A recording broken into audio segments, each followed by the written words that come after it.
చెప్తే వినరా, చావకూడదురా, వద్దురా రే, అన్నయ్య మాట వినరా రే, వద్దు ప్లీజ్ రా రే, నీకు దండం పడతాను రా, దిగరా రే. మనిషి డబ్బులు వెతుకుంటే వెళ్ళొచ్చు, పనిని వెతుకుంటే వెళ్ళొచ్చు, కానీ చావులు వెతుకుంటే వెళ్ళకూడదురా. చావే మనల్ని వెతుకుంటే రావాలి రే, వద్దు, నీ కాళ్ళు పట్టుకుంటాను, దిగరా. నేను ఆల్రెడీ చచ్చిపోయాను, ఇది కేవలం శవం అన్నయ్య, ఈ శవం ఇక్కడ ఉండకూడదు, నేను పోతానన్నయ్య. ఈ లోకల్లో నువ్వు తప్ప నాకు ఇంకెవరున్నారా, ప్లీజ్ రా చెప్తే వినరా రే.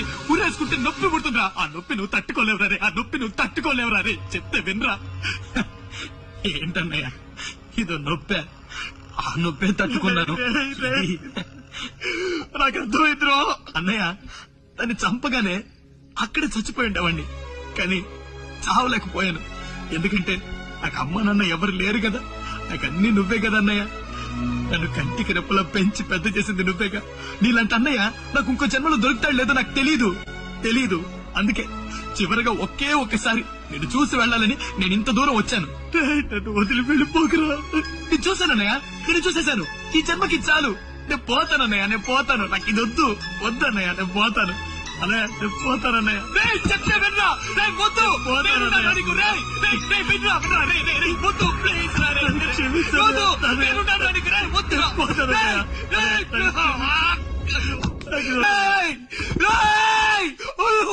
అయ్యో